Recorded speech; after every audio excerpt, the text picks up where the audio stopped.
Okay, we are live. So for those listening at home, welcome to the Live from the Sword Coast podcast. My name is Kevin Madison, and I will be your friendly dungeon master this evening. With me tonight is one of the regular fixtures of the podcast, Jeffrey. Hey, everybody. So we are down a player tonight because he is having surgery on his hip.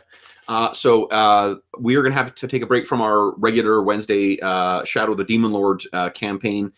And I've come up with a bit of a mystery one-shot to run for Jeff.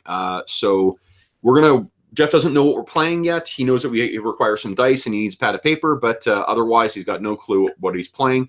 At the end of this, I'll reveal the game, or in the course of play, if Jeff figures it out, then I'll let him know. But otherwise, we're just going to get going. So, Jeff, the scene opens with darkness and pain. You're lying on a hard, cold concrete surface or stone surface. It is pitch black and you cannot see anything. You can't remember anything. And as you breathe in, the air feels stuffy and saturated with dust. As you move, you can cough as a bunch of dust is stirred up. You look around trying to climb or get your eyes accustomed to the surroundings, and there's no light, or you don't have sight anymore. It's blacker than you have ever experienced before. Am I in a confined space? You're able to get up, and you can feel that there's space around you, but you're not sure how far out it extends out, up, or around. Right, I don't feel anything immediately. No. And there's an added feeling as well too of, like pressure, like what a migraine, like a pressure migraine or a stress migraine might be. You can feel that there's just like something is weighing heavily on you, and you can't figure it out. Not physically, just spiritually. What am I wearing? I feel my clothing sort of. See, do I have pockets or? Your character would be dressed the same that any 20th century, person would. So what are you wearing? Okay, so like blue jeans and, sneakers, probably a t-shirt. It depends on the weather. A t-shirt maybe and a light jacket or something. Okay. So I check my pockets then. You check your pockets. They seem to be empty. Oh, wait, no. There's a cell phone in them. You can feel it. Pull up my cell phone and see if it's your cell phone. And it seems to be fried. Oh, okay. The battery also seems to be dead, or at least it's not lighting. Right, something's wrong with it. Yeah. Okay, I'll put it back in my pocket. Okay. I'll start slowly making my way forward. Hands out in front, kind of thing. Are you on your knees still? Yeah, you know what? I will stay on my knees right now. If I've got a bad headache and I'm disoriented, I don't necessarily want to stand up right away. Okay, so you slowly start making your way forward, and it's more of the same sort of stone surface, and then you hear the screeching sound, not screeching, but like the sound of like wood being moved across a stone floor, and it sounds kind of like it's maybe a big stick or a beam or something. Not a beam; it's too small for that. Like maybe a hockey stick or something like that. You've battered it with your hands so you can reach forward and it doesn't sound like it's gone far, but it does sound like it rolled a little bit. Okay, I'll move forward and try and get a hold of it then. Okay, so you reach figure out what it is. You reach forward and you grab it, And as you do, you feel an unusual sensation. It feels, for one, you feel a bit of invigoration as you grab it, as if this is a source of power of some kind, like of personal power, I mean. And you realize that there is power. It's acting as kind of there's almost like an electric connection between it and you. And you know that you can channel some of your power into it and cause it to light. Oh, well, I'll light it up. Okay, so you do that, and then suddenly this staff at the end of it seems to flash to light, and you sort of blink your eyes as your vision sort of begins seeing tracers and spots and stuff like that, and then it slowly settles, and you're able to look around, and you can see that you are in the basement of some building. There's big big sort of like not concrete, but big cinder blocks that make up the walls around here. You're looking around, and it looks like part of like in one corner of this room, it looks like it's collapsed down, and the ceiling is sort of like leaning on an angle, and there's a big crack that runs through the ceiling above. And you're looking around, and it seems like you're sort of sealed off in this one sort of corner of the building, or the whatever level this is. And you can see that there is a set of stairs that have been likewise sort of been like smashed down. So you can see the stairs heading up, but it doesn't. The building or the ceiling, I should say, has collapsed down onto it. You also look around, and you can see that there are a number of very, very decayed skeletal remains that seem to have clothes that have survived on them. And you're looking around, and you can see that it looks like they're sort of in a rough, where they've fallen is in a rough circular kind of sort of circular area. Would you kindly make, so on your sheet, would you please make a list of skills and abilities?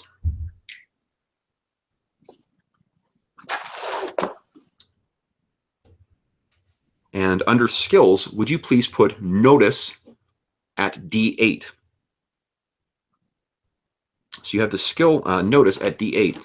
Now what I'd like you to do is to grab a D8 and grab a D6.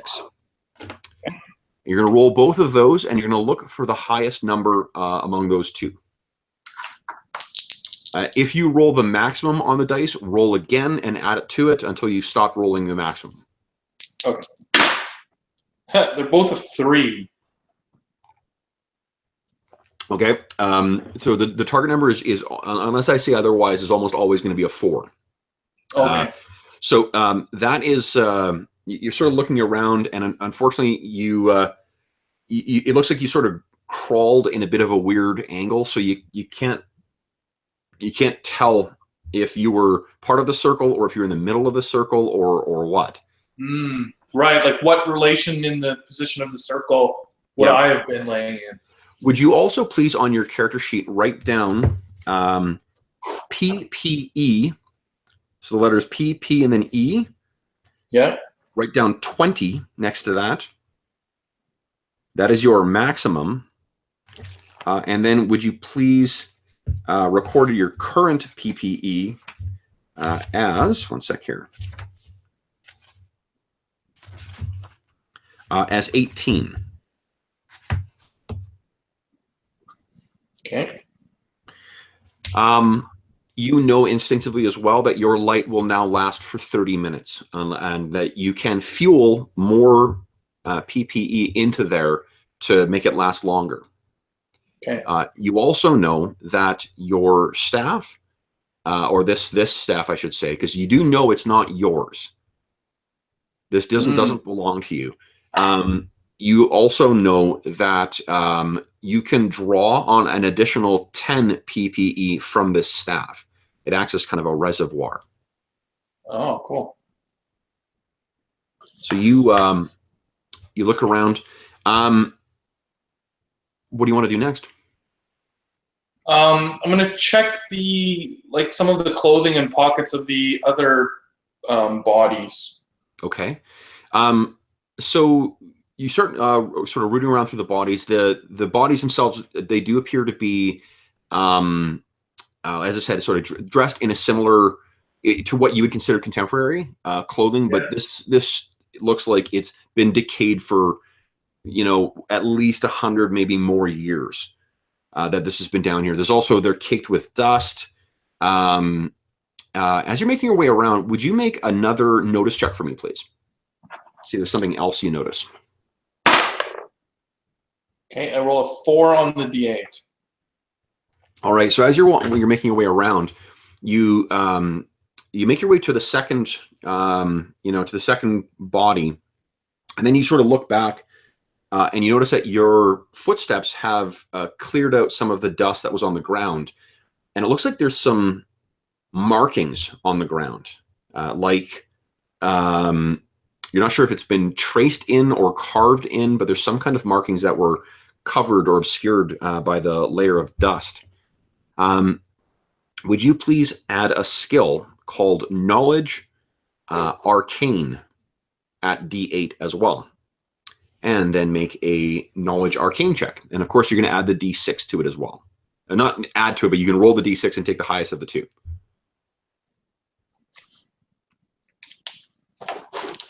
All right. Again, a 4 on the D8. Nice. Okay. So these are arcane markings, and this is clearly part of some binding ritual. It's some effort that was made, and you sort of clear out a little more as you're going around. And there's still that, like I said, that oppressive feeling, and every bit of dust that's disturbed in here sort of drifts in this small enclosed room, and it is sort of creating that sort of particulates floating in the air effect with the light. But yeah, you can see that this seems to be a fairly large circle. So if you happen to roll, you have not done it so far, excuse me, but you can, if you roll 4 more than the target number, that counts as a raise, and that can have additional beneficial effects. Okay. You also have, I'm going to get out 3 here. You have 3 bennies. What the bennies can be used for is to re-roll your dice, or to roll a D6 and add it to it, and the D6 can explode just like the other any other dice. Oh, okay. Okay, cool. So you have 3 bennies as well too, just for you to draw on. What do you want to do? I'm starting to think that these people, or whatever they were binding me here, and that now that they've died, over time their magic is worn off, and I've woken up. Why don't you make a okay? Now, under your abilities, would you please list smarts? And you have a smarts at D10.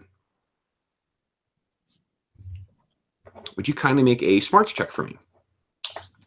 So does this always a D6 with it? Is that the way it works? Always a D6 with it. And then you take the highest of the 2.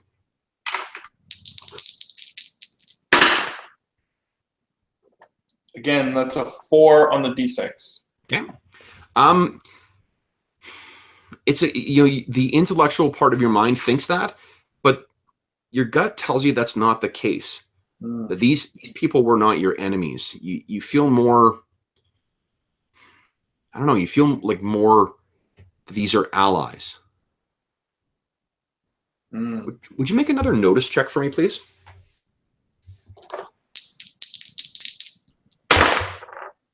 I got a 5 on the D8.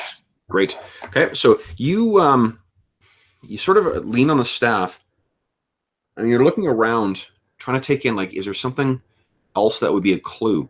And you see, kind of near, it's about maybe 10 feet. Like the entire area that you can see here right now is probably only about maybe like 40 feet radius. So it's really not a very big area, but it's big enough for you to stand and sort of walk around in comfortably. There's some, like work tables that have sort of, a bunch of dust and stuff accumulated on them. There's weird accoutrements on them. You also notice that around the neck of all of the folks who have fallen, or the skeletons, there's some kind of like a necklace or an amulet of some kind, and you sort of do this and you realize you're wearing one as well. So you sort of like take a look around again, and then you see about maybe 20 feet away from where part of the ceiling has collapsed, there's a piece of the floor that looks like it has been rendered or into like gravel. There's loose, gritty kind of bits there, and mixed in with some earth. And it seems to be almost a roughly circular sort of shape. And when you see that, you get a pit in your stomach. Now, under your abilities, would you please also list spirit? Your spirit is a D8. And then would you please make a spirit check for me?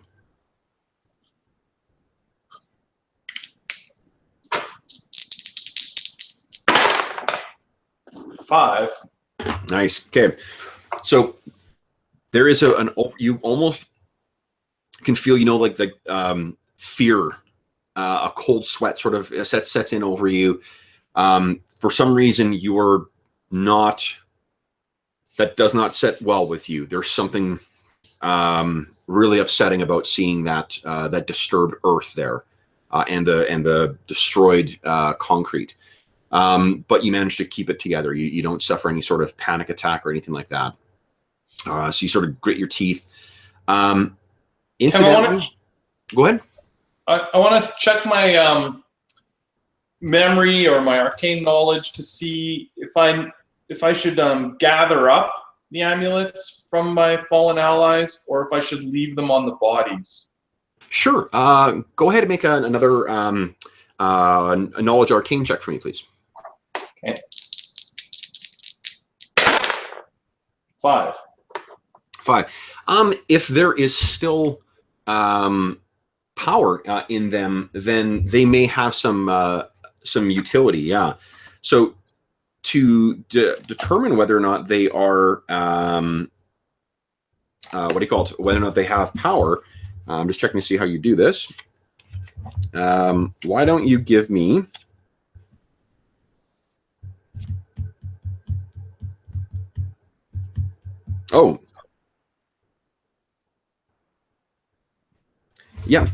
you can at will sense whether something is arcane or enchanted or something like that. So you can feel free to do that. So you reach out. The feeling you get from these amulets is that they are very diminished, but there still is a spark of power in there, kind of like dying embers that if you blew power into them, that it would reinforce those wards. The one around your neck, though, that still has its full effectiveness. Okay. I still think it's worth gathering them and pocketing them or whatever. Sure. So as you're doing that, so you do have a chance to sort of look at the staff, which again is not yours. What does the staff look like? And what I'm picturing is it's going to be some kind of like occult implement that would have been used in like a wainscot. Not like a wainscot fantasy, but like if you think of like the type of magic we see in like Buffy the Vampire Slayer or Angel, that would be appropriate. So what do you think it looks like?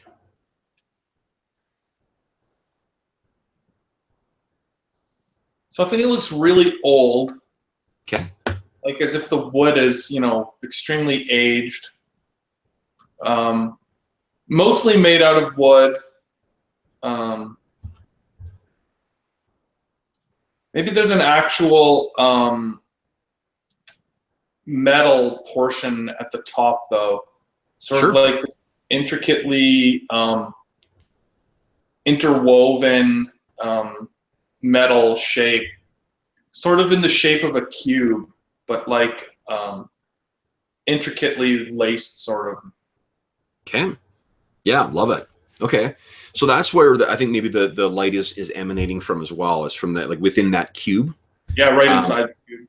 Okay. So you collect all these amulets, and you look around, and there is an old like ammo bag that's sitting near the like atop the a bunch of other stuff on the on that workbench. So you're able to sort of dust this thing off, throw it open, and you can put all the amulets in there. Okay. Perfect. So after that, I'm gonna go over and inspect this gravel circle. Okay. So you head over towards where that gravel circle is, and it's sort of, like when something's under your bed, or you're convinced something's under your bed, but you force yourself to step up to it anyway. Yeah. That's the dread that you feel as you get closer towards it. And as you get closer there, you have an opportunity to take a quick look. I'm going to see. Give me another notice check. I'll see if you notice something. Okay. Nope. How about that roll? If you happen to roll 1 on both of your dice, let me know, because that's a crit failure. That was 1-1 though. Well, okay, as long as it wasn't 2 1s, that's fine. Okay. Okay, so you look at this thing, and it's as if something reduced the gravel or the concrete down to just fine chips, and then churned it in with the earth underneath, the blackened earth. Yeah, like it's burrowed down there, like Tremors kind of style. Yeah. So you're sort of you breathe deeply. What do you want to do next? Well, I'm starting to imagine that whatever we were trying to bind has gone through the concrete and down into the earth here somehow. Okay. I don't imagine I have anything that would allow me to chase after it down this hole. Okay. You start thinking about that, and you remember that the staff, it has more abilities than just creating light. It can also create darkness, and if fueled with power, it can teleport you.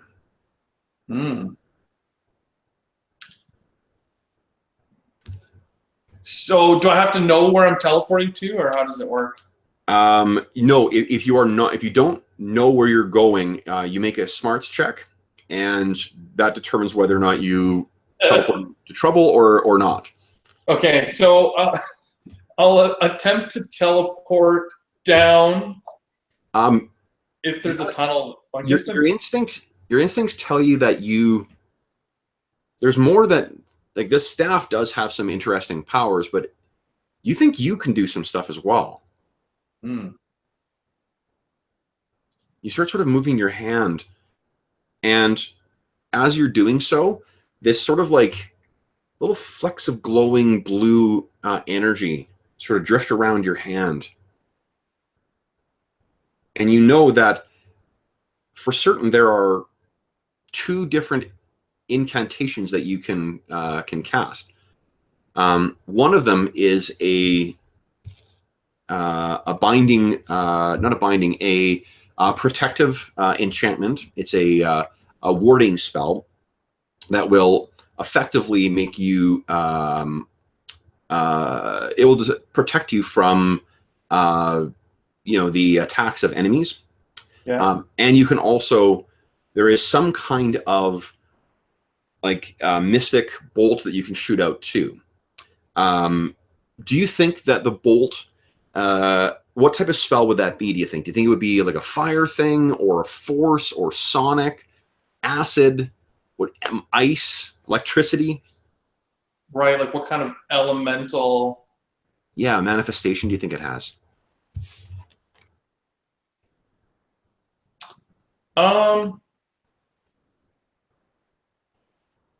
Let's go with electricity. Nice. Okay, so you can create a lightning bolt. Yeah. So you can also add under a new column, you can add spells.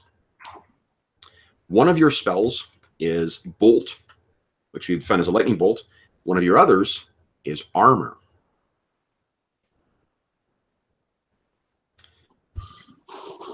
Now, what kind of a time frame does this armor spell have? Under your, I'm going to quickly look it up for you, but under your skills, would you please also add sorcery at D10?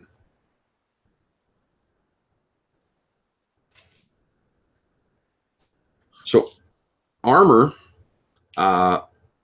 provides protection for 3 rounds, and then you can spend, oh, 1 sec here, let me make sure I get this right.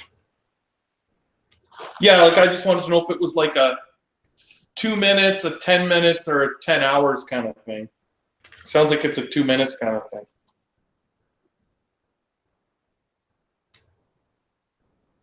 Then you can spend, so it costs you, to cast armor will cost you 2 points, 2 PPE.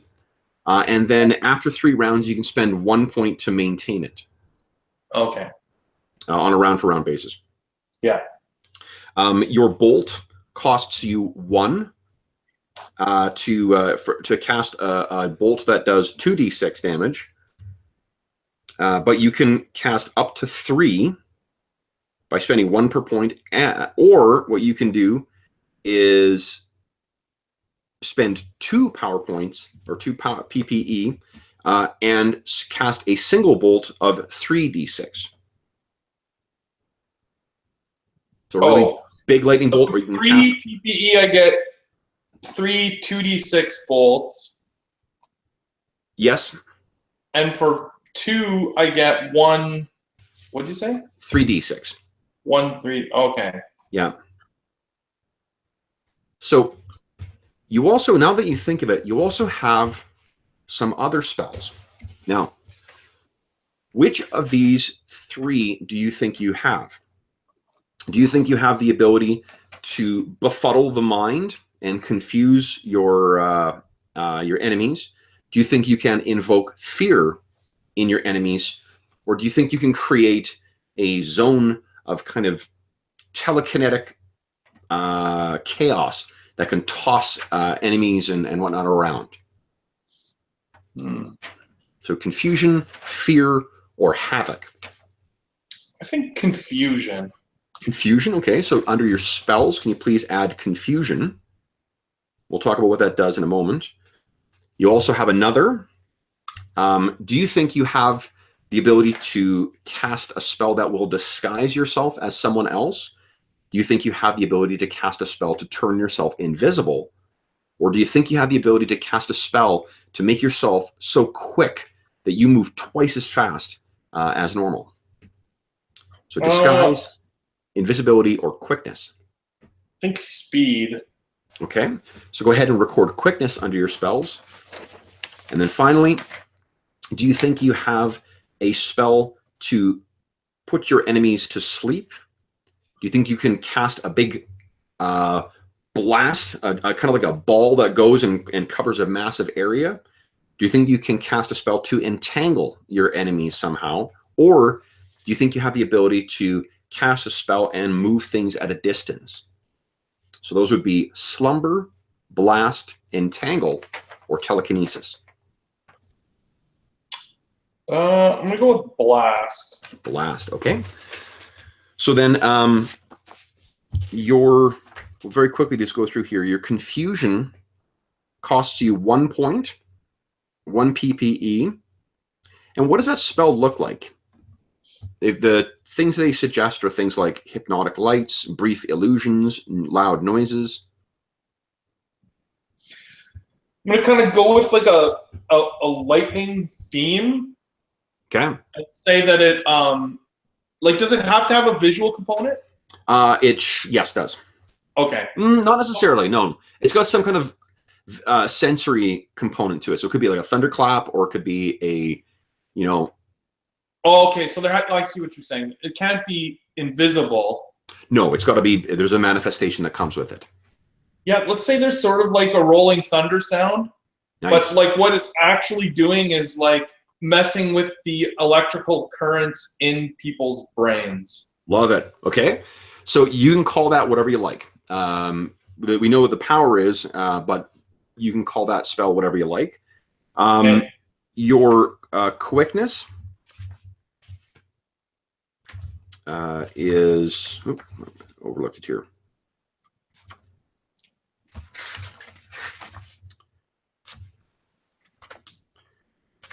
Quickness costs you 4 points, 4 PPE.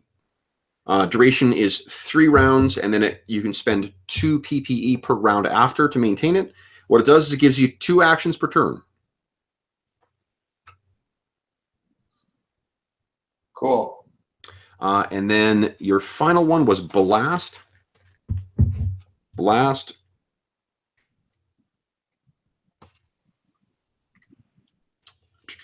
costs you.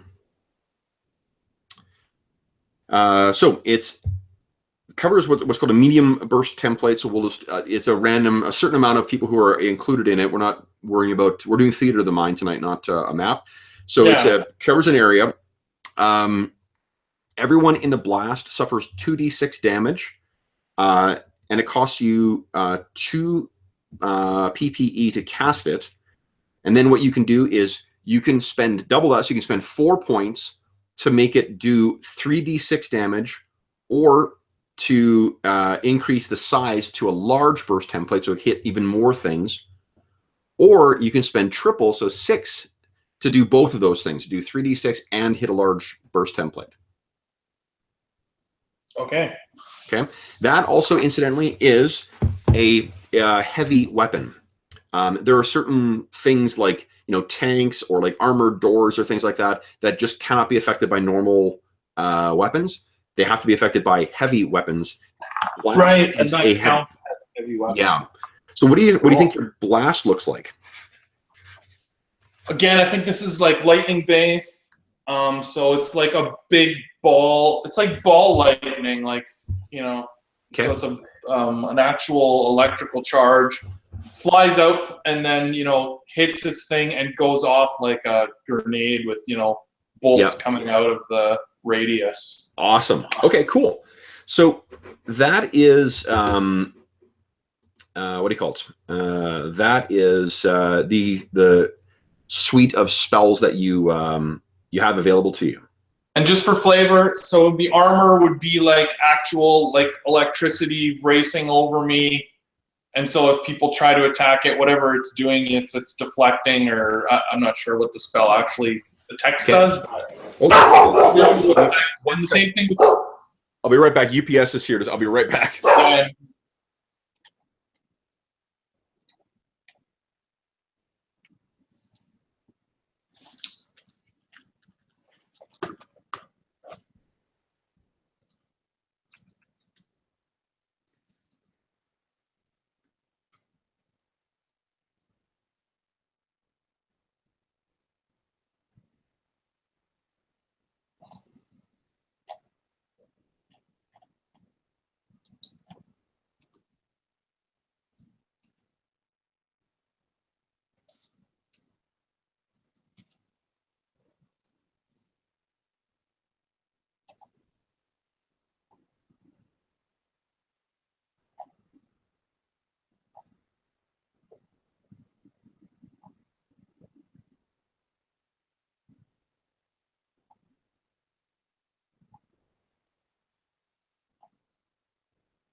More gaming books showed up. Nice. Yeah. UPS though, incidentally, is the worst fucking service ever. Like the drive-through RPG used to do delivery in Canada using DHL, and DHL is fucking amazing because you just get a text message that says you owe customs on this. You follow a link to it, you pay the customs, you can change the delivery method so you can just leave it at your door and you're done. Right. UPS, every fucking time I have to call through, speak to a supervisor, get them to set things up so the driver can just leave it at the door, and they fuck it up every fucking time. I paid my CO, I paid the customs fees yesterday on this. Spoke to the supervisor again, and they confirmed, oh yeah, they're going to do that. They're going to leave it at your door. The guy just showed up at the door, and it's like, oh, there's still customs owing on this. And I'm like, no, man, like that was paid yesterday. This was all taken care of. He's like, oh, okay. Well, here. Right. It's fucking UPS. It's just, it's so. It was about 8 months ago. They switched over from using DHL to UPS, and UPS is just the fucking worst. I just like. There's no other company that I have routinely seen shitty service from. Their call center people are fucking incompetent. And it's not their fault that they're incompetent. It's just that they don't ever know anything. They don't ever communicate to the centers directly, and you can't actually call directly in to any of the local centers to clear it up. You have to go through this bullshit thing, and it's somewhere overseas because it's they fucked up the timing of it too. They were like, oh well, unfortunately it's caught a thing, so it's not. It's gonna be delivered today though. And I'm like, when I talked to them yesterday, and I'm like, you mean today like the 7th, or do you mean today like the 8th? And they're like, oh, sorry, no, tomorrow, because they forgot that it was already the 8th there. Right. So, but anyway, fortunately, more new gaming books, so that's all good. Anyway, and just for the record, now that we're gonna get back into the game, here you go. I did watch Thor Ragnarok this weekend, and yes, it did influence my decisions. Nice. I haven't seen it yet. I was so busy. No, I was too busy this weekend. Thor has never been cooler, I'll tell you that. Okay, cool. I'm hoping to see it on Friday night. I think I'm going to go see because I think it's worth it. You'll enjoy it. I've been told to expect like that. It's a comedy, so I'm going to go in expecting that, and then yeah.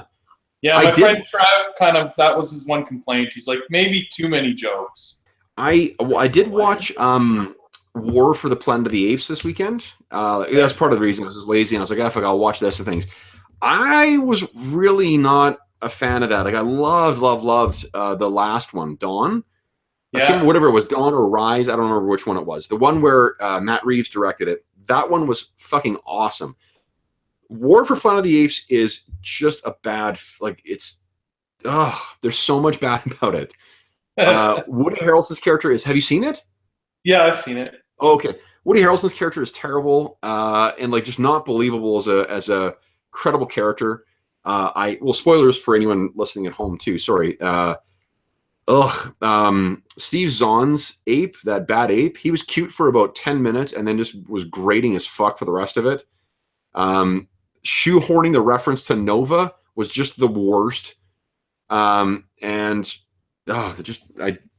Compared to the last film, which was so good and so character driven, and like there was every character had a believable complexity to them, and you could sort of like, well, I understand why they're doing that. I understand why they're doing that.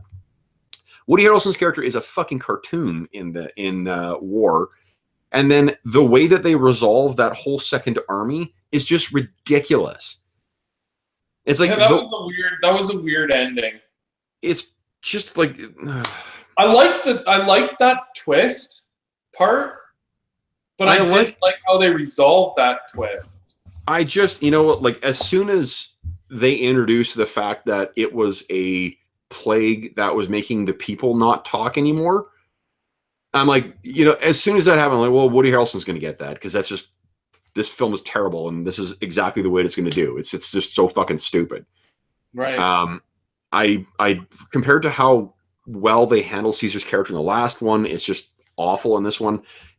Everything happened in this film because of plot, whereas in the last film everything happened because of character.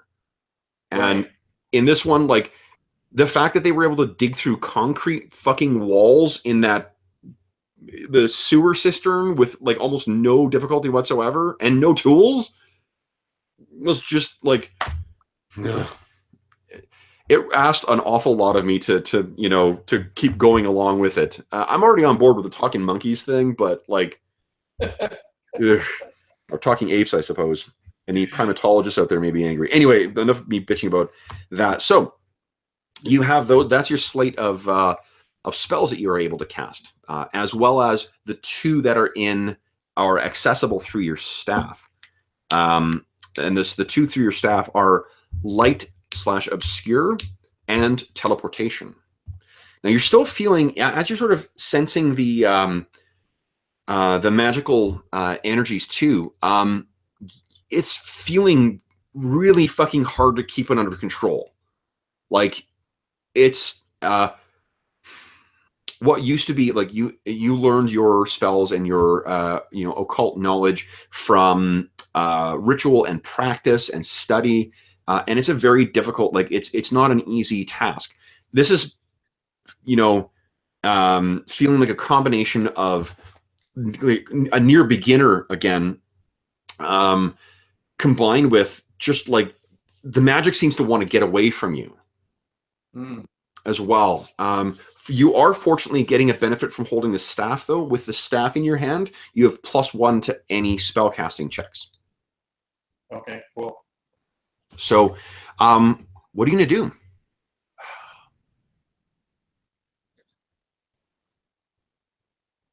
He's really torn right now between, sort of following the path of whatever's created this hole and just like retreating and finding out what's going on in the world and sort of recouping himself a little bit. Like, either push forward or take a step back kind of thing. Okay. So he's going to self-analyze as far as like, is he injured? Is he, like how is he doing other than the headache and the confusion? No, you don't seem to be. There's no physical injuries. Your clothes seem to be a little dirty just from what you've fell into. Hunger, thirst.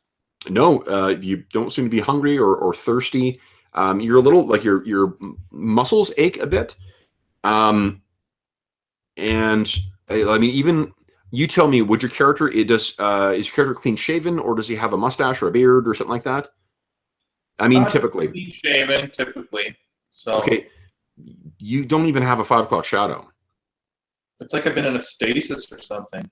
Yeah, something. Or these other my friends were decayed magically. As possible, looking around, how old this place is. I mean, if it affected your friends, whatever spell may have, if there was an effect that did that, it affected this entire structure. Like this, everything has been laying this way for a very, very long time. Well, I think if me and all my friends, or my former friends, were bested by whatever's gone down that hole, I think maybe I should regroup and not chase after it, but like, take some time and see if I can figure out what I'm up against before I headlong rush against it. So okay. I will attempt to use the staff to teleport up out of the basement, out of the building. Okay. So why don't you give me a smarts check for me, please? Now this is going to be, so normally this is going to be a -4 penalty to this, because you're going to an unknown area that you've never seen. But your staff will give you a +1. So you're just going to take a -3 to the check. Okay. Oh, my first 10.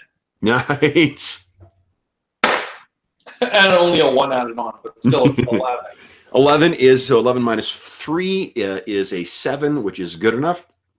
So you you bring the staff in, and there's sort of there's this like circle of arcane power that surrounds you. It kind of raises up and then flashes down, and you there's little like motes of light that drift away from you as you reappear, and you sort of have to catch yourself because you're standing at sort of like the corner of what is a completely devastated building. It's the little corner you see in like, you know, post-bombing war footage. And you look around. It is nighttime because it's dark, but the whole area around you seems illuminated by this like bluish white light that seems to be permeating everywhere. And your first sensation is you look around, and you now know that you were on in sort of the suburbs of Chicago, and you're looking around, and the entire region from as far out as you can see is completely ruined. You're standing in a desolate and devastated city. There are every single building is collapsed or damaged in some way, and then you look up. Do I see the age of time on some of this as well? Absolutely. But what you sort of, as you look up, you realize that there's like these glowing sort of like almost like energy lights or energy lines that trace along and pass right through you. That's the source of this bluish white energy, or bluish white light that's permeating. And you look over in the direction of to where downtown Chicago would be, and you can see this far off, almost like a strobing like pulsar. There's some flash of energy off in that direction as well. And as you look off in that direction, there's almost like a tremor of power that hits you. And you can feel that the weight is even worse out here. Would you make another or knowledge arcane check for me, please?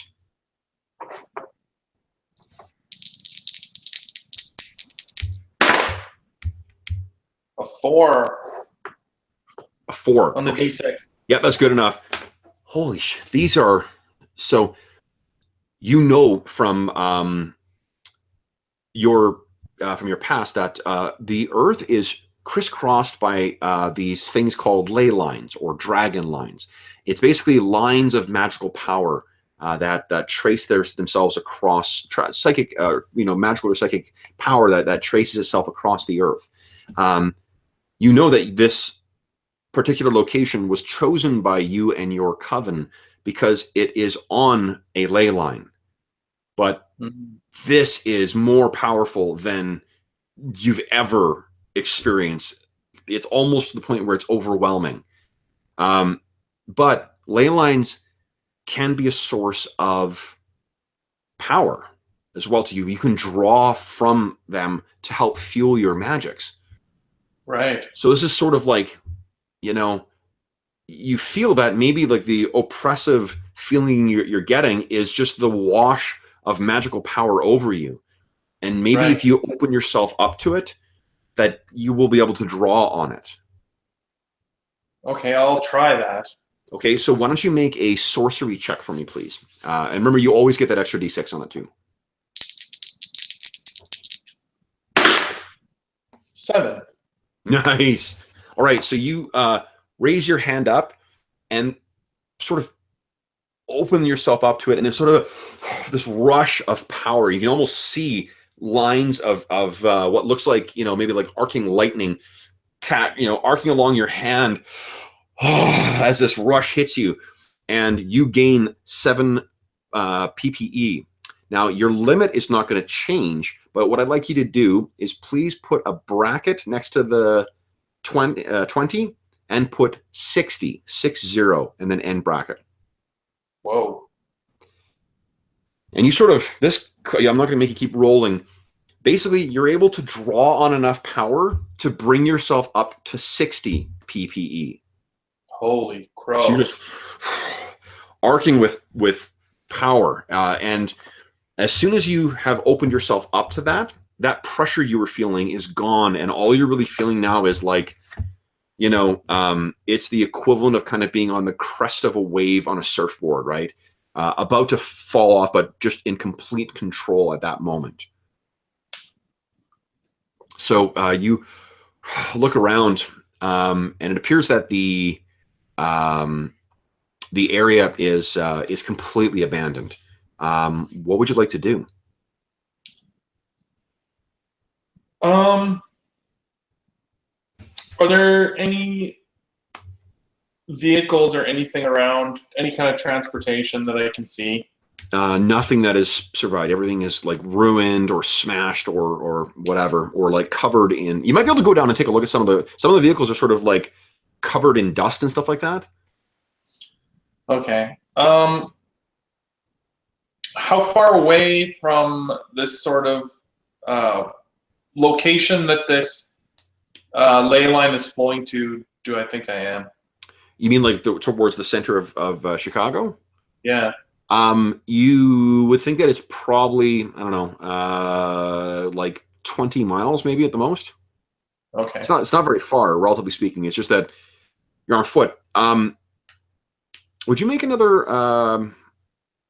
sorcery check for me, please? 9.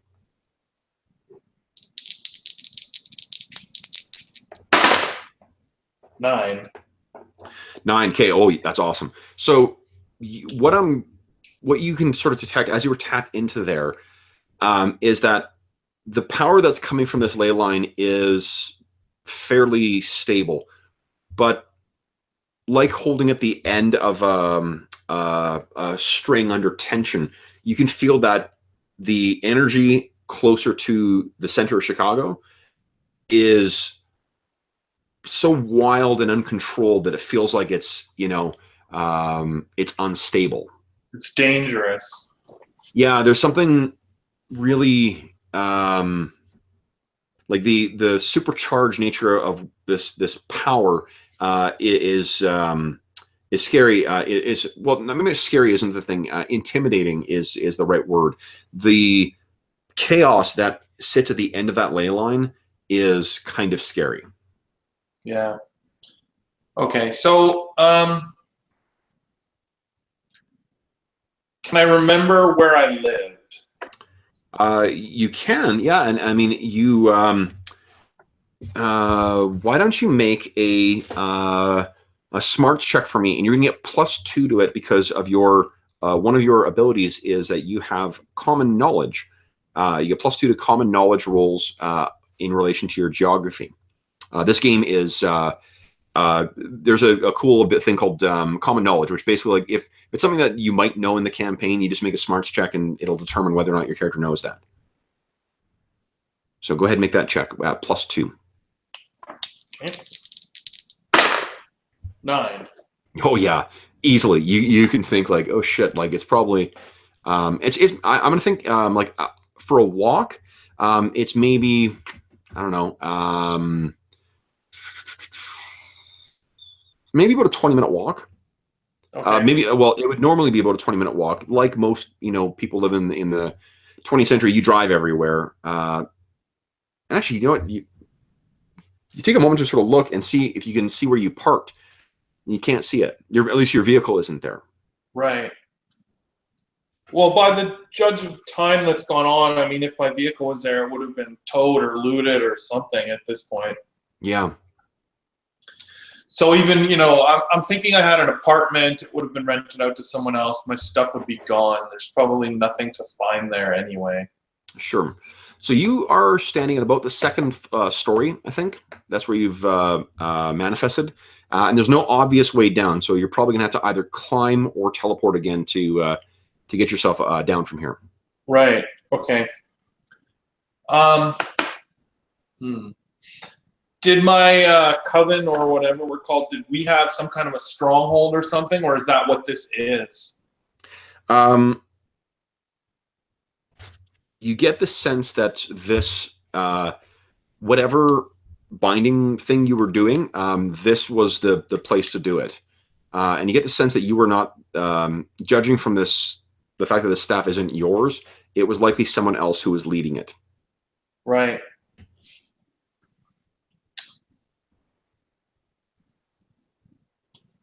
Okay. So what are you going to do? I guess I'm going to see if I can find any other civilization. So, maybe instinctively, well, I'll teleport down so that I can start walking, but So again, maybe instinctively I'll walk towards where I used to live. okay, so is that that sort of flash of power. The ambient bluish white light illuminates this fairly well, but it's kind of like the sort of like pre-dawn or like dusk illumination, where it almost feels at certain points where it's darker. So you may want to keep your light active. Okay. I'm going to assume that your PPE stays at 60, because really all you need to do is to just take a moment to just take your action to recharge, and then you're back to full again. Right. Okay. So this place is fucking devastated. Like the ground is cracked. The asphalt has stuff that's grown in and then died over time. Would you make a notice check for me, please?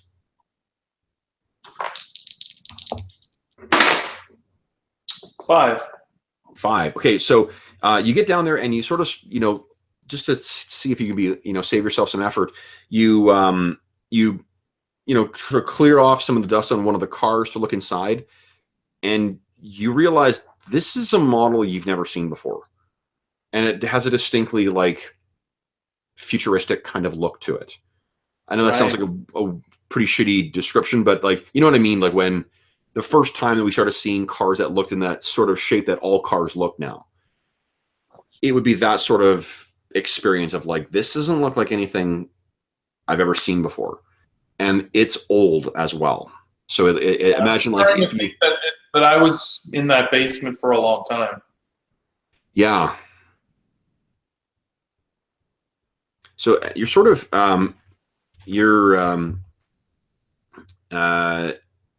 looking in that vehicle and start trying to make sense of what's happening when you hear from behind you the sound of like a footstep on gravel, and then you hear a voice that sounds like it's processed through some kind of like voice modulator or something. So it's got a vaguely sort of robotic or echoey kind of quality to it.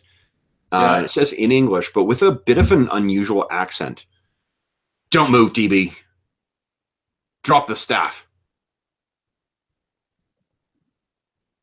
I'll turn to see who's there. So you turn, and what you see is a humanoid figure dressed in dressed or in some kind of fully encompassing black, slightly shiny armor, adorned with spikes on one shoulder, and a symbol right on the forehead of a skull with crossed lightning bolts behind it, and eyes that glow with a vibrant red.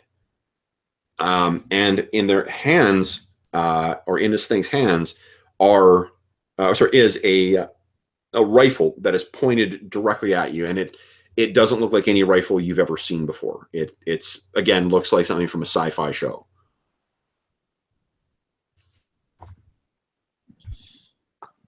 He repeats his request. I said, "Drop it, DB." I'll let the electricity sort of flow over me, and I'll aim my staff at him, and I'll say, "You drop your weapon." Okay. So you drop yours. So in this game, there's a thing called the drop, right? Like if you're in basically the way that it models, like, you sneaking up on someone or whatever, you have the drop on someone. If you have the drop on someone, it means that you get a pretty significant bonus to hit and damage. And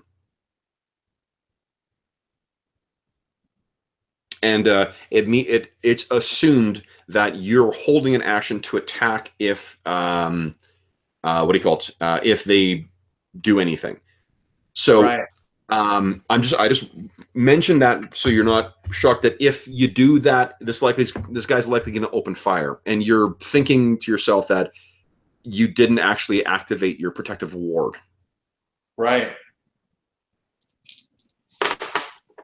So what would you like to do? Do you still want to do that, or do you want to reconsider your action? Right, I see what you're saying because of the way the mechanics of the game. Yeah, I got it. Yeah, well, it's also, I mean, like, I think it reflects the way that, like, if this guy had a gun pointed at you and you know, the time it would take you to swing your, staff around is, that's what he's got to do. Right, of course. Yeah, so. Actually, okay, so you're right. I think what I would do is, so what kind of an action does it take to activate my armor?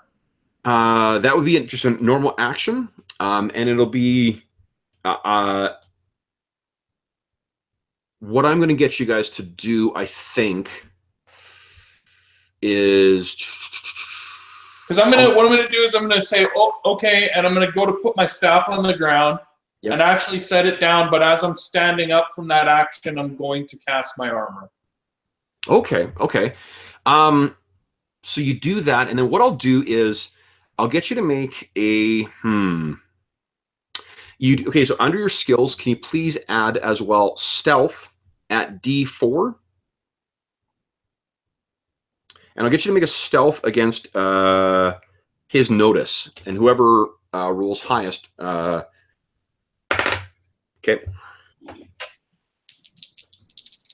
Okay, and what did you say I can do with my bennies? Bennies, you can re-roll a dice, or you can what do you call it? You can roll a d6 and add it to the result. You can. It's extra effort. Oh, okay. I'll use extra effort on this. Okay, so you're down to 2 bennies.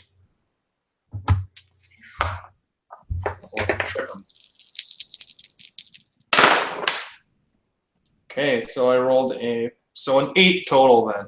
8 total. Awesome. Okay, so here's 2 other under your. Let's see. Make one more list, and you're going to call that edge or edges. And under that, would you please put wizard? You're a wizard, Harry. The reason this is important is because when you roll a raise, which you did, because difficulty is a 4 always, and if you rolled an 8, that means you got a raise. If you roll a raise, it reduces the cost of your spell by 1. You also have a natural ability, because of the type of character you are, to reduce it by 1 when you roll a raise. So every time you roll a raise, you reduce the cost of your spell by 2, down to a minimum of zilch. Oh, wow. So the armor is free. So let me make sure that's actually the case. I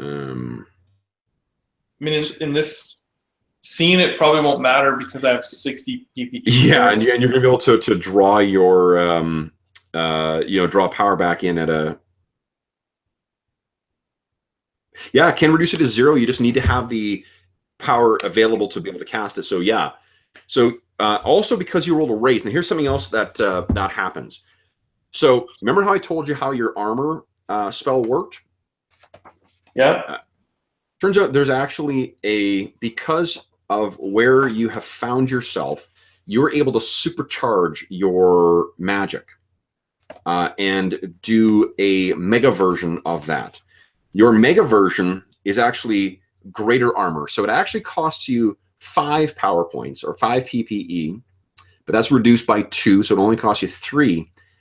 And then where your normal armor will give you 2 or 4 on a raise to your extra armor, this gives you 5 or 10 on a raise, and it counts as heavy armor, meaning that anything that's not heavy armor cannot affect you at all. So would you please add, this will just be somewhere else in your sheet, add your toughness. Your toughness is a 6, but with your armor, it is now a 16. Right. So awesome. So your armor flares to life, and then this guy gets to use his action or his held action, try and take a shot at you. Actually, he rolled 3. Roll 2 more.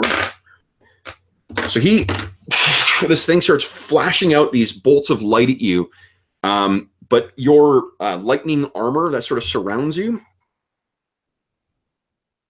yeah, it hits it, and sort of there's that like pinging sound of like you know, like when a power line is hit with a metal bar or something like that. Yeah. As it hits you. Okay, now here's how initiative works in this. Is I'm going to draw some cards. I drew for you a queen, and I drew for the this thing or guy you're facing an 8, which means you get to go first. So what would you like to do? I don't know that he's going to listen to me or if there's any point of it. I think I should just fire at him. Okay. Yelling at him to drop his weapon won't really have much of an effect. Okay. He already shot. So I will use Blast. Ooh. Okay. So Blast, what I need you to do is just make a... Okay, well, Blast will affect a medium area template. So you're... Right, centered on his location. Okay. I was picturing you guys being fairly close, but I think I can put him... Yeah, so I think that you might get caught in that. If you want, you can just try... Medium. How big is that? Medium will... it is effectively like... It is about... it's about 4 yards across, like in total. So... Okay. Does it happen in sort of a circle? Yeah, it's it's a circle. Okay, well, maybe I'll do it to the side then to try and like knock him sideways, like, you know, like do it a couple yards beside him so that it knocks him across. Awesome. Where I'm standing. Okay, so you what does it look like when you cast spells too? Do you like is there incantation and like lightning manifests around and then you cast it out? Yeah, or what? I think so. I think he like, you know, pulls the electricity and sort of builds this ball and then he hurls it. Awesome. Go ahead and make your spellcasting check. So it'll be sorcery. Remember, you get +1 because you get +1 because of your staff as well. Oh, it's the first 6 I've rolled. So that's 7. Were you trying to juice it up as well to do 3d6? Yes, I wasn't making it large, but I was going to do extra damage. Okay, so would you roll a 7? Yeah. Does that include the +1? No, it's an 8 total. Awesome. So you got a raise, which means it reduces the cost by 2. So what that means is your damage. Now here's the thing: like your armor spell, you have inadvertently supercharged this one, so it will cost you 4 extra power points. So your total cost is 8 minus 2 is 6. Yeah. So let's go ahead and mark that on your current total. But the damage now does 3d10. Oh. So go ahead and roll 3d10 for me, and anything that rolls a 10, re-roll that and add it to it. Oh, shoot. That might not have been very nice of me. Well, you said he was heavily armored. Yeah. 22. 22. Holy shit. Okay, so yeah, you cast this thing at the ground, and there's this enormous burst of bright light and power, and like the tearing, ripping sound of electricity arcing around. And as it, sort of like collapses in, you see his scorched form lies on the ground, and all of the all the lights in his visor have completely gone out.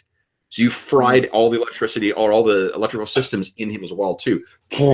Drops to the ground. Now that he's laid still, you get a better opportunity to study his what he looks like, and I will show you. That is what he looks like. Oh, cool. Mm-hmm. Let me get out of the way so maybe it'll focus properly. Here we go. Boop. There you go. Nice. So, I think that was just a case of I wasn't ready for this sort of supercharged version of my spells that's happening because of the ley line. Absolutely. It's sort of like the yeah, it's you know, like when something's under greater pressure than you realize and suddenly you know, it comes out. Yeah. So He just put way more electricity into it than he even knew that he could. for sure. What makes you think that as well, your other powers likely, or your other spells, I should say, likely have supercharged versions. Mm. So, what are you going to do? You're sort of looking around. This guy, yeah, he doesn't seem to have a backpack on him or anything like that. What would you like to do? I'm gonna look around to see if he like arrived with some kind of a vehicle or how he got here and found me. Okay, you are looking around. Would you make another notice check for me, please? Or if maybe he's got a partner.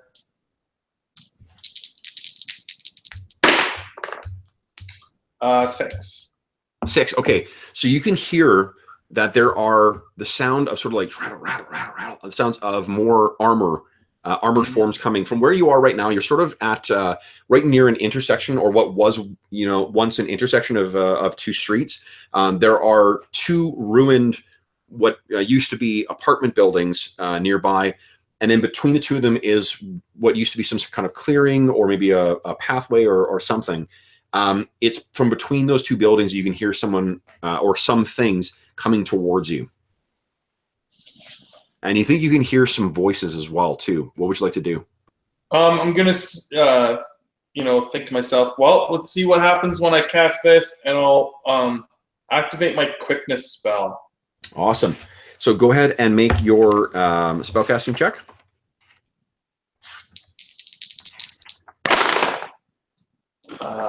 Eight.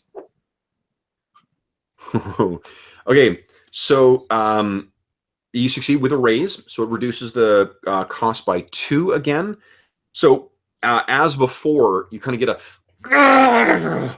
and you get a much more powerful version, which has the same duration, lasts for 3, costs you 2 per round to maintain it, but this will give you 2 complete turns in addition to your additional one. So like 3 complete rounds. No, sorry, that's not right. So you get your 2 complete turns, just as if with quickness, and then you also can ignore up to 2 points of multi-action penalties on each of those turns. So normally on a turn, if you take more than 1 action, you take -2 for cumulatively for each action you take. So if you take 2 actions in one turn, you take -2. Now you get to ignore them once. So basically, you'll get a chance to do 2 actions on each of your turns. Right. Wow. Moving does not count as an action. So you're sort of blindingly fast. You see that 2 more of these armored figures are sort of making their way through, and they see you. And one of them calls out, "Hold it right there!" And raises up his rifle at you. And then the other one says something. Again, they got a bit of a weird, it's English, but it's an accent you haven't really heard before. And one of them says, "We're in Sector 7. DB in sight. Send in the stalker and the hounds." I will fire another blast at these 2 and then try to run from the area. Okay. Well, that's a move. You actually have 2 turns, so you can do 2 actions. Oh, so I can throw a bolt at them, do something else. Well, no. So, sorry, forgive me. So you can move effectively 8 yards if you want. And then if you run, you get to roll a 1d6 and add that. Is it 6 yards? I can't remember how much an inch is in this. I think, let me just check the scale. I can't remember if it's an inch is 3 yards or an inch is like the thing here is, again, I want to throw a blast, and this time in between me and them, and like so that it blasts them away from me, and then sprint away at the same time so that they sort of lose track of where I've gone. Okay. I'm hoping that I'm going to move so fast that they will not be able to follow. Okay. So go ahead and make a sorcery roll for the sorcery check. blast? Yes, please. Each inch is equal to 2 yards. So basically, if you're running, you get to roll 1d6, and it's that times 2 is how many yards extra you can move. Okay. When you run. So. Oh, that's not good for them. 18. 18 is your casting roll? Yes. Holy shit. Okay, so that is amazing. You get 18. Oh, wait, 19. Is there a +1 from the staff? Yes, there's +1 from the staff. Oh, it's 19, actually. So 19, so that's like, oh, God.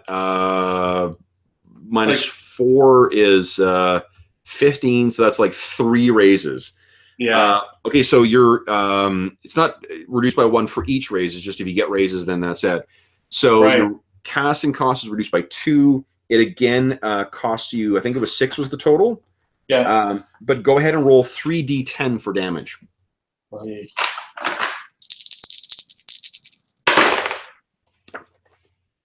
That's a little more respectable. 15. 15, okay. Not so crazy. 15 is still enough to, so you, what you've done is you've shaken them. So before you, the way this works in the game is that when someone first exceeds your, the number of your toughness, you are shaken, which means you've got, you can't do anything other than try and stop being shaken. And if you become shaken again, or if you take more wounds, you start taking wounds. Just like in other games, there are minions and there are, you know, like heroes or like named characters. If you are a minion, when you take 1 wound, you're gone. You can be shaken, but 1 wound, you're gone. If you are a hero, you can take up to 4 wounds before you die. Okay. Okay. So, yeah, so that blasts them. The 2 of them are shaken. And so that means they're going to have, but you will get to act again first. So are you going to run then? Yeah, I'm going to run. Go ahead and make your roll 1d6 and tell me what you get. 2. Nice. Okay, so you start racing away from them after the that massive explosion. Okay, so on their turn, they need to make spirit checks to try and recover from being shaken. One of them does, one of them does not, and I'm not sure you can hear at this point. There's still sort of the echoing, after effects of it. So you start racing off. Not really, like, are you trying to go towards where your house is, or just are you trying to find a place to hide, or what? Well, I'm trying to get out of the area. I did hear them call in the location, so. Okay. And they also heard him call in the hounds, so that doesn't sound like something I want to try and be hiding from. Okay. So you start. No, I think I'm trying to get away, like actually make enough distance to. Okay. To break their search. So you're starting to. If you spend your next turn, you could do running twice if you want, which means you'd be able to move. So yeah, you're racing away. So you're starting to get some distance away from these things. And then you hear kind of a crank, crank, crank, crank. There's the sound of something very, very big that seems to be moving somewhere. And it's like, imagine like girders that are being smashed against the ground in a fast rotation. Crank, crank, crank, crank, crank, crank, crank, crank, crank. That's what you're hearing from somewhere off in the in between the twisted ruins here. You also can hear from somewhere else nearby as well. And you're sort of like, oh god, looking around, and unfortunately, because you're sort of distracted by that, that there is oh, hold on, your armor has the same duration, so it's 3 and then 1 per round. So I'm assuming your armor is still up. But yeah, at this point, as long as I'm still sort of mid combat, I'd be maintaining that. So yeah. So you're sort of unfortunately distracted a bit by trying to keep track of those things and trying to keep your distance or make some distance. That something comes upon you without your knowing. Ooh, and something seems to hit you like kick you in the square of your back, and you peter forward. And what I need you to do is we're going to make a contested check here. Under your abilities, can you please add agility at D6? And then make an agility check for me. And I'm going to make the unarmed or the fighting check for the guy who hit you. Oop, exploded. Okay. 5. Okay. So this has beat you with a raise. So you are hit, and you sort of are outpacing your legs, and you sprawl it to the ground. And you're I don't think you lose your, well, make a, so your one more ability to add. Your strength is a D4. Not the strongest cat around. But you go ahead and make a strength check for me, please. I'll see if you keep your hand on your staff.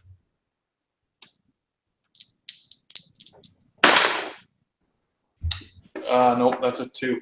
2, okay. So the staff goes flying away, your light goes out, and you're hitting the ground. I think he's going to take a little bit of damage here. Not much, but let's see.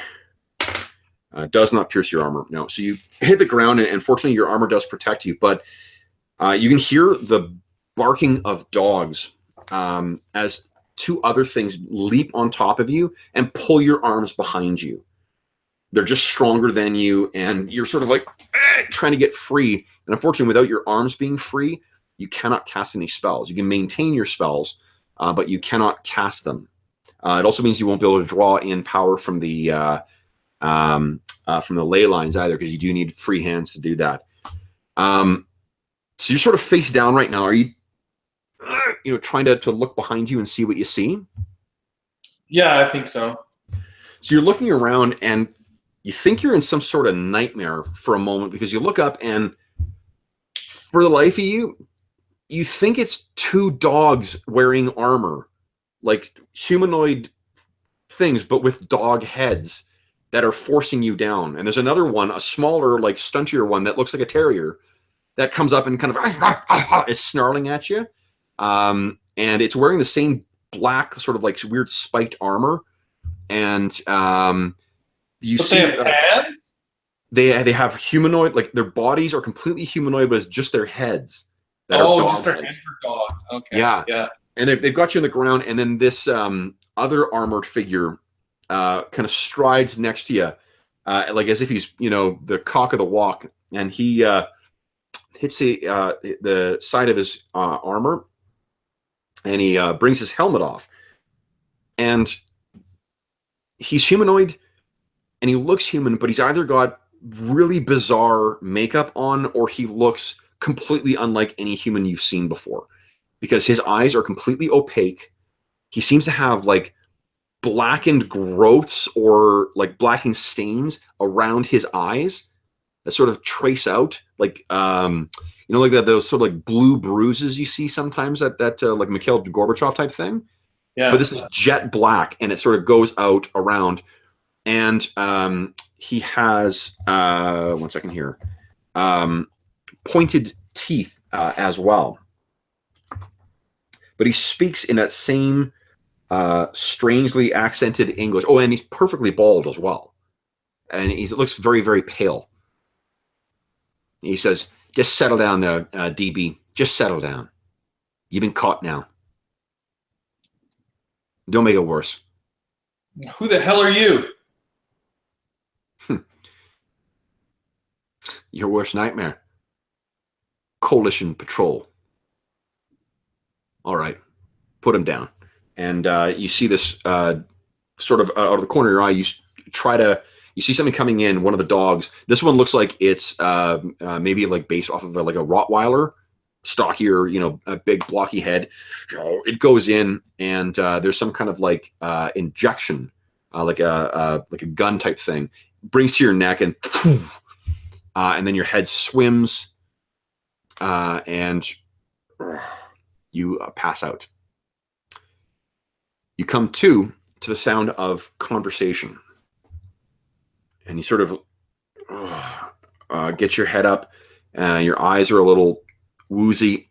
You try to move, and you realize your hands are bound behind you, and like not in some kind of like just with the wrist. It's like your whole forearms have been bound together somehow behind you. And you get up and you look around, and you're in some kind of like rough made camp that's in like there's a building that used to be standing here. It looks like a relatively small building. Two walls still remain. The other walls have collapsed, but it's in this sort of corner where the roof still overhangs, where a small campfire has been set up. And there are a bunch of these soldiers dressed in black, but you can see a lot of them have their helmets off now. They all look like normal humans. They also look like to you like soldiers. They've got that kind of, lean, muscle kind of look to their face. And then away from them in, about 10 feet away is that that bald, white-eyed thing, the guy, and then his the pack of dogs who are all sitting around at their own campfire, sort of talking and eating. You look to your left and you see that there are two other people there. One of them is an older gentleman who looks like he's probably about he's Asian. He looks like he's maybe in his like mid-50s. He's got kind of little spectacles on, and he's got a little bit of a beard grown in, and he's wearing some fairly dirty like traveling gear. Imagine like well-worn like Mountain Equipment Co-op type stuff. He's got that, and his arms seem to be bound behind him as well. And then next to him is this fairly big, like maybe 6'6" human as well too. With he looks like he's about maybe like 26, 27. He's got fairly longish, blonde hair, but it seems to only be on one side. As you can see, on the other side of his head looks like there's a metal plate where his that's part of his face used to be. There's no ear there, but there's a weird like sort of bud with holes in it, like a speaker. And one of his eyes is completely covered by that thing. And within it is a fairly realistic looking, albeit metallic, eye. He has one blue eye and he has one sort of like red eye. Mm. He also seems to have he's wearing similar clothes, but it's more of like a heavy jacket. It's been torn away, and you can see that there is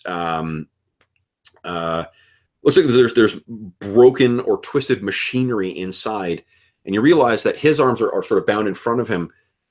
One of his hands appears to be made of complete like metal and synthetics and maybe ceramic. It's some kind of like cybernetic limb. Yeah. What do you do?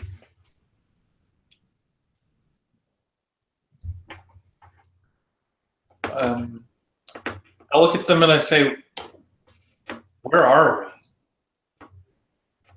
The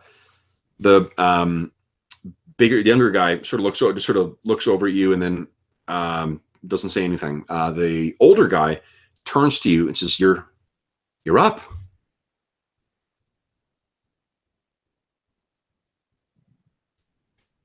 Yeah, those assholes drugged me with something. You didn't know? Who are you from Tolkien? Tolkien? The Federation? I'm from Chicago. You mean Chi-Town?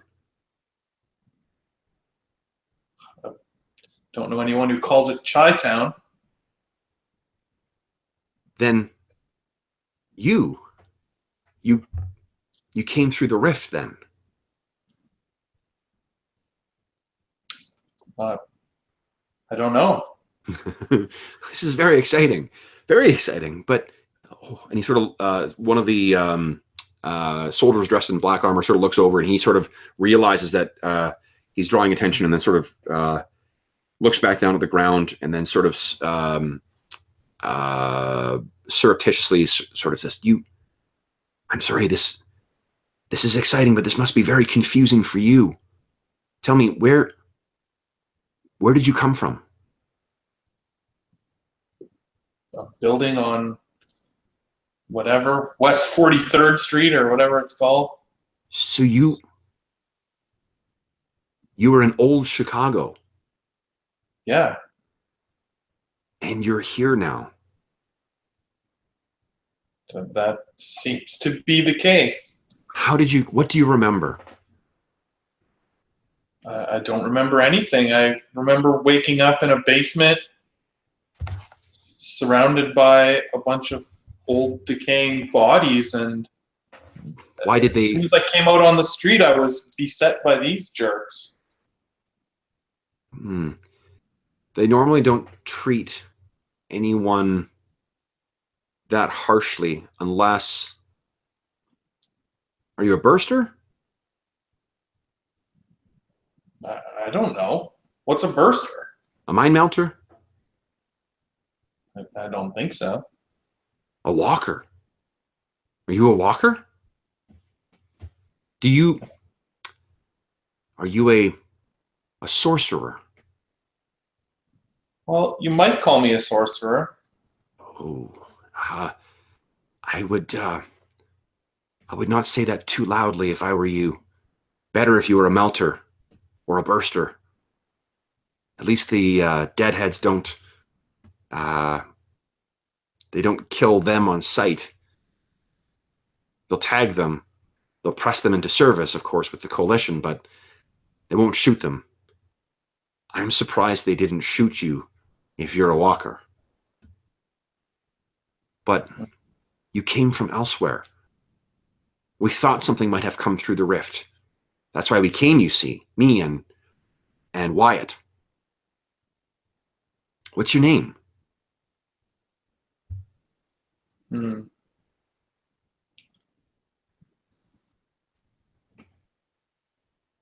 He thinks, and he thinks back to his old life, and he kind of thinks it's not important anymore. He says, "Seems that my old life is gone. You may as well call me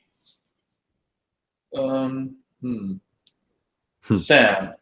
Sam? Yeah. Sam. Well, Sam, my name is Doc Matsuda.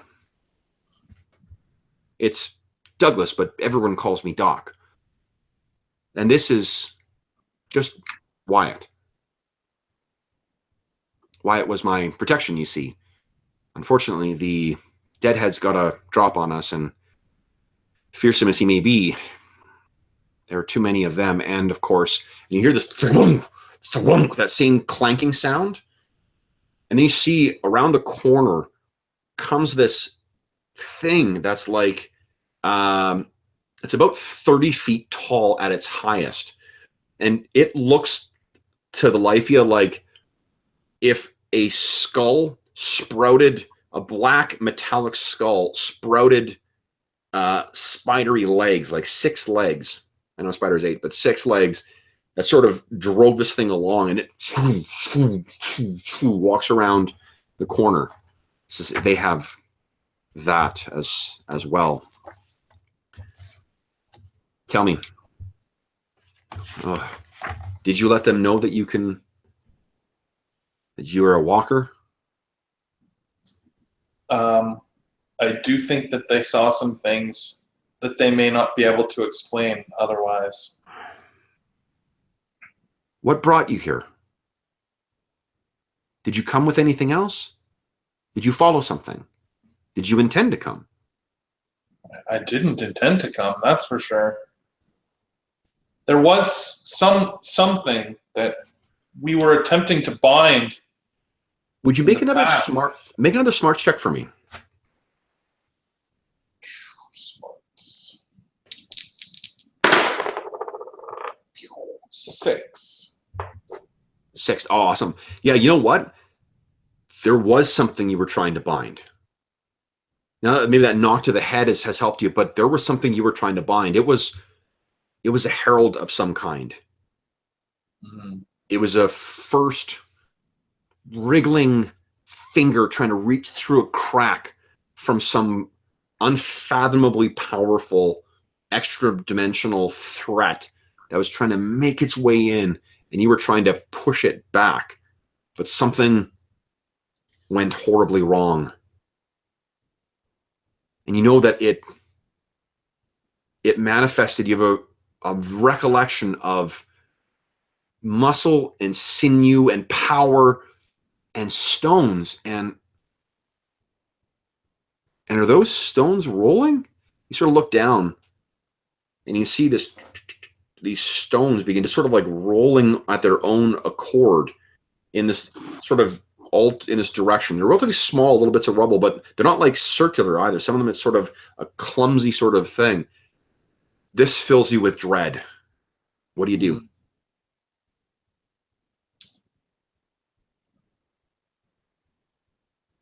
What do I do? I ask him, is there any way to get out from under the grip of these guys? Well, now that they have you, I'm not sure. Would you make a spirit check for me, please? So see if you're how you're handling your fear. A 5. 5. Okay, so you know something very wrong is happening. That something very bad is about to happen, but right. You managed to control your fear. I'll give you one more round if you want to try anything or do anything or say anything. I'll just say to him, I think they've unwittingly brought some danger unto themselves.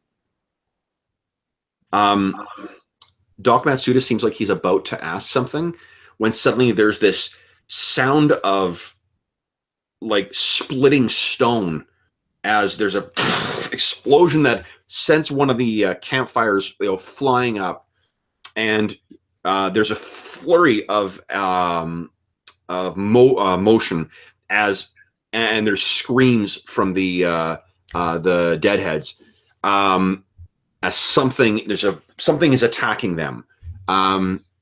Would you make a notice check? I was going to see if you can actually make sense of what you're actually seeing, or whether it's just total chaos. Oh, that's a good roll. 14. 14. You know exactly what this is. You can see it almost as if, like, if this was the movie version, you would see the slow motion. And what you see is there's a roughly sort of like blocky sort of like not blocky. It's more like a imagine like a giant pseudopod sort of came up, and from that there was spreading out these flailing tendrils. At the center of these things, there's a ropey, grayish, like sinew or muscle that holds it together. But then there is a reddish glow that goes around it, and there are chunks of blackened rock that cling to it. And the rocks, as they're being picked up and pulled into it, they seem to char and turn darker colors. These tendrils are swirling around like, knives, almost like, tearing like whiplashes through these things, the ceramic and metallic armor of these troops. And that's sort of what you see for this turn. Let me draw some cards here for you, for the bad guys. Sorry, for you, for the deadheads, for the NPCs, and for the thing. Okay, so you're up first, actually. What would you like to do? Okay, do I think that if I was free and had access to my magic, that I have any attempt of fighting this thing? What do I think of it? Do I think it's like, you know what I mean? Like fight or flight? Like, what's my instinct here? Give me a knowledge arcane check. That'll dictate what what you know. Right. Like obviously, this is probably the thing that I came through with. What I'm thinking. 5. 5 is good enough. Okay, so when you were in present-day Chicago, it took your entire coven to try and bind this thing, and the ritual was not to bind in a sense of like control. Well, I guess it really technically wasn't a binding ritual. It was a banishment ritual that you were trying to do. And and the sudden fear you get knowing what this thing is, knowing that this is a herald of something much, much worse. If your spells have been supercharged by this incredible, abundance of mana and magical energy, Yeah. what could this have done for this thing? Right. Exactly. So it's like a flight kind of situation. You have a sickening feeling that you may have left something behind in the basement. You've got visions of a book. Because if the banishment ritual is likewise supercharged, then that may be your best bet against this thing. Unless you want this thing to cast open the doors between worlds and allow its the rest of this entity through. Right. Okay, so then what I will do on my turn is yell out to the deadheads. I'm going to say, "You're all going to die unless you set me free." Okay. Okay. You can also get to your feet if you like as well, too. Yeah, I'll stand up. Okay. So that was you. Next up is the creature. So this thing flails around. Again, it's going to make a multi-attack and try and hit a bunch of deadheads. Yeah. It only hits one, unfortunately. Let's see if it kills it. Another deadhead is tossed back, and there's a giant gash through its armor with that just goat's blood, and his face lies near you and lifeless. You get the sense that maybe they can't hear because the sound of this thing going around also has a high pitched sort of screeching with it. Next up is your allies. Doc Matsuda says, "Wyatt, hurry!" And Wyatt sort of looks around, and then he twists his arm, and there's a bit of some little smaller appendage comes out.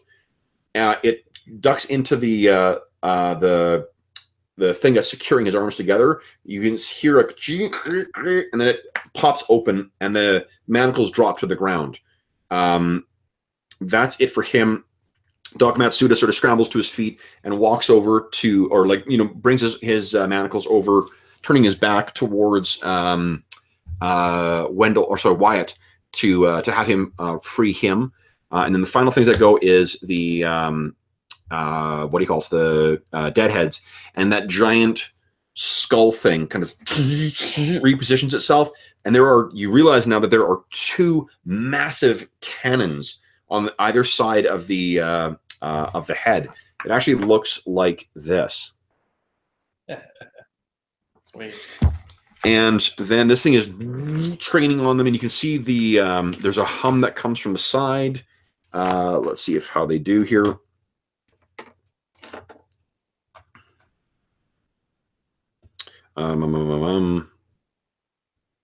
There it is. Okay. They fire, but unfortunately, it's such a close area that basically one of the walls is just vaporized from behind you guys. Debris, flies out in the air.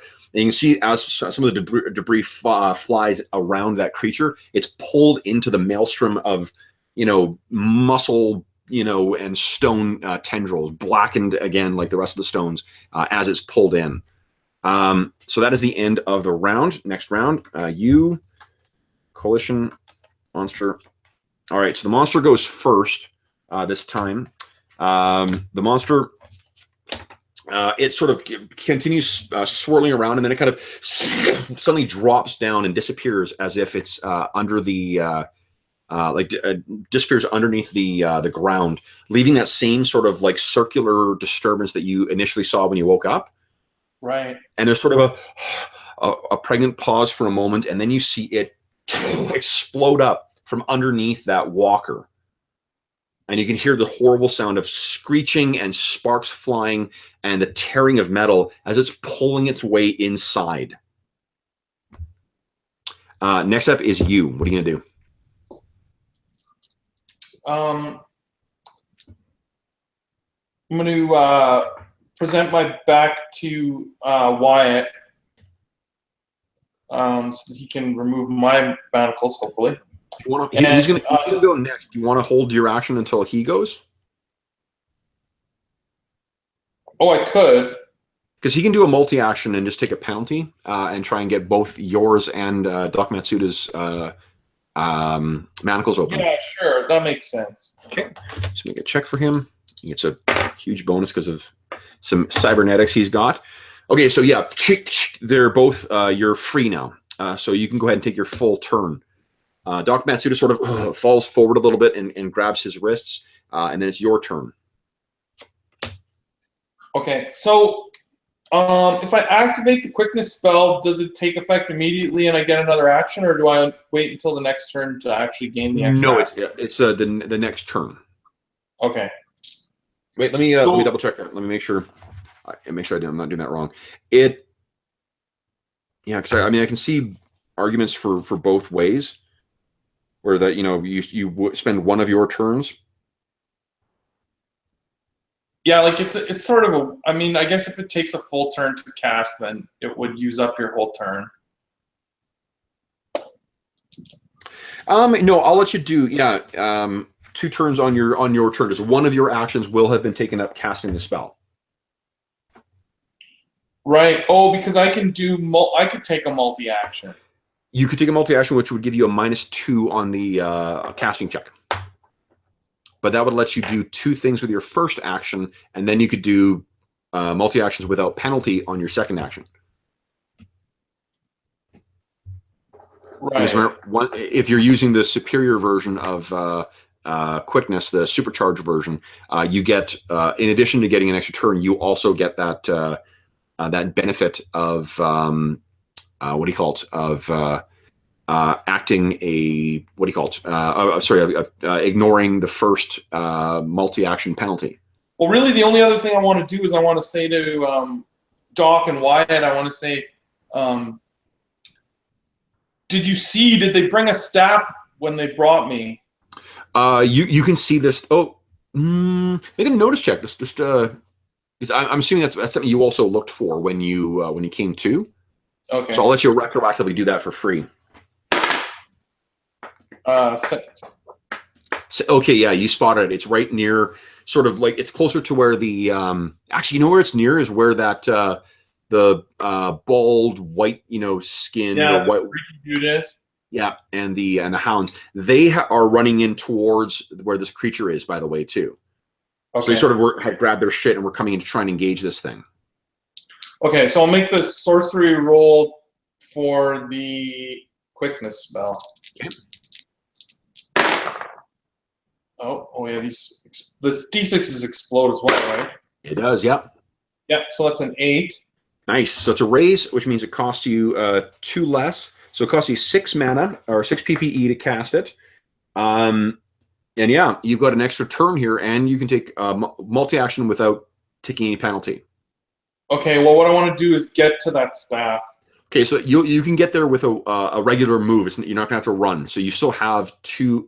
You still have 1 action minimum. Plus, you could take a second one without multi-action penalty. Okay, can I?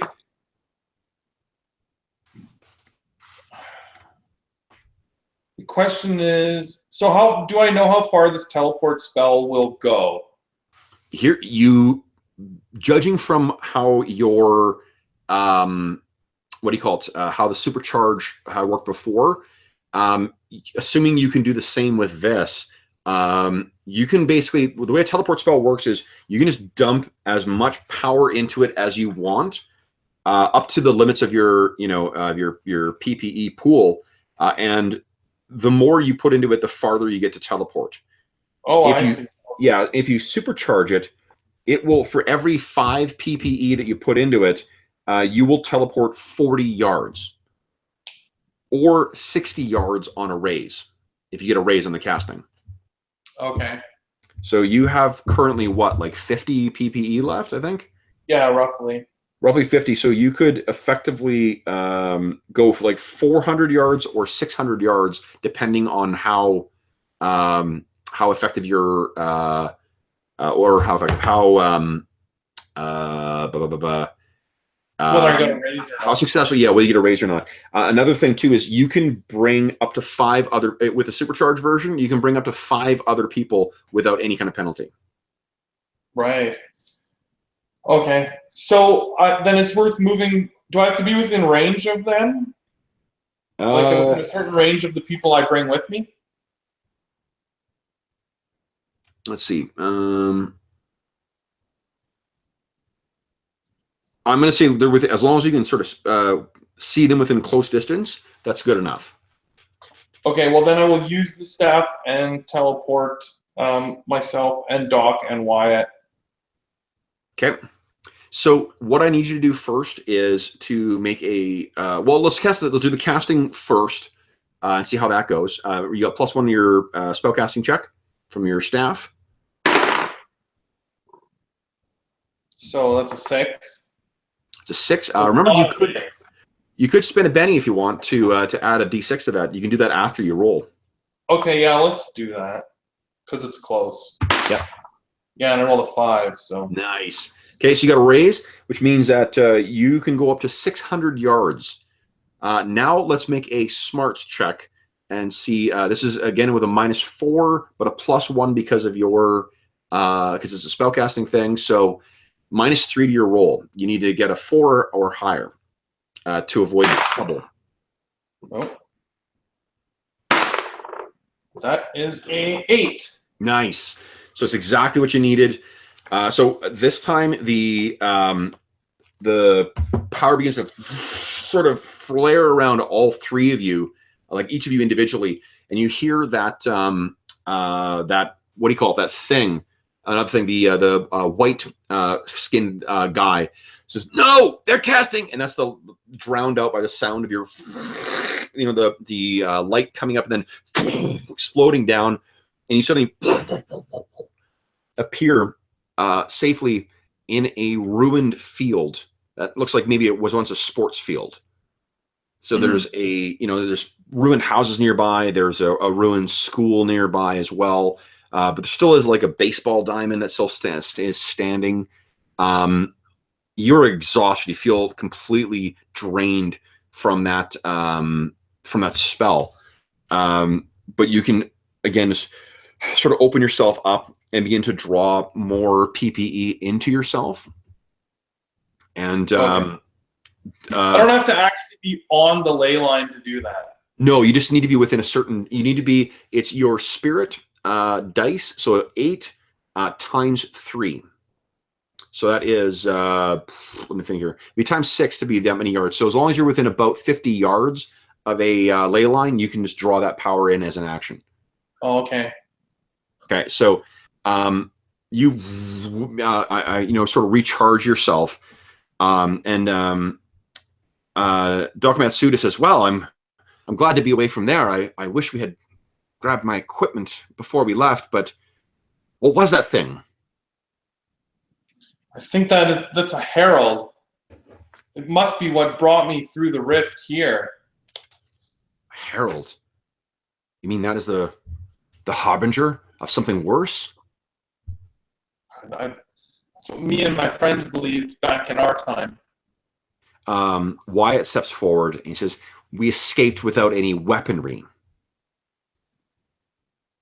And the only weapon we need right now is a book that I've left in the basement of the building I was in on 42nd Street. Is it an arcane tome of some kind? Yes. It contains a banishment spell that we may be able to use against this creature. I see. And that is the only thing that can banish it then. Is that right? As far as I believe, I don't think your weapons would have been much use, Wyatt. Well then, if that's the only thing that can stop it, I suppose. And then Doc Matsuda sort of turns back to you, and he brings a gun up, pointing it towards you. He says, "We must ensure that you never find it." And that's the cliffhanger that we will leave it on. I was hoping to get this done in one session, but yeah, we'll come back and revisit. So, Jeff, what we were playing tonight Is Rifts. is Savage Rifts. Savage Rifts. Yeah, this is the it's a game that I kickstarted, or I backed the Kickstarter for it recently. It was the Rifts setting, but using the Savage Worlds rules. Okay, so it's the Rift setting with the Savage Worlds. Yeah.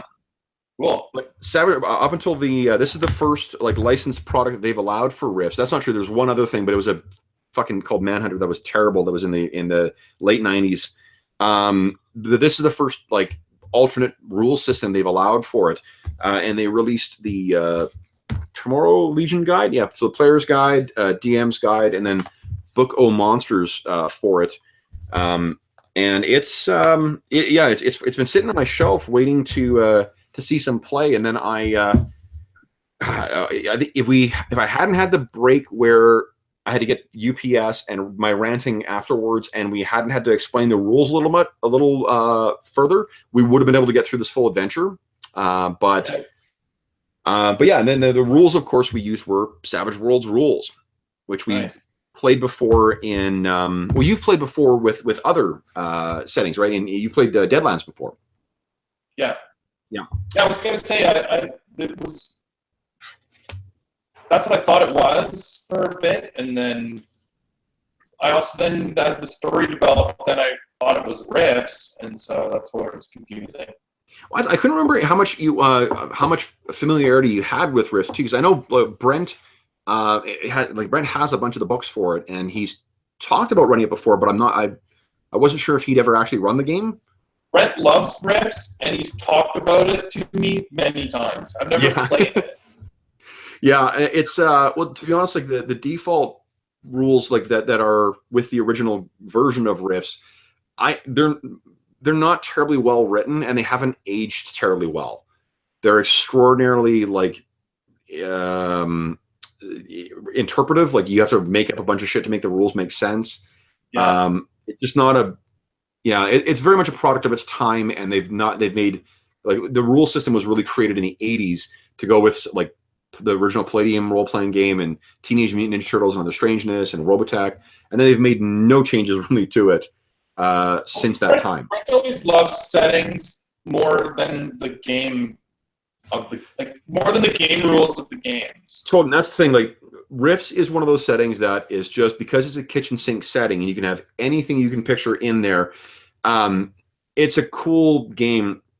It's a really, really interesting setting. And also setting aside that, there's also some really interesting signature stuff that's in the Rift setting that makes it for a great setting. And it wasn't until I've always had a hard time trying to picture what a Rift world would look like what the ongoing campaign. I've run it before, but I've always struggled with thinking what the world actually looks like. And it wasn't until this version of it came out where they were describing it as a post-apocalyptic. So it's a post-apocalyptic world, but it's recovered to a point, so it's sort of a post-apocalyptic. And this does a good job of providing a framework for the actual campaign. Like, that's not what we're playing here. I just wanted to have an opportunity to have you do the character generation in sort of a roundabout way, you know? But did you enjoy it, I should say? Oh, yeah, it's fun. Okay, cool.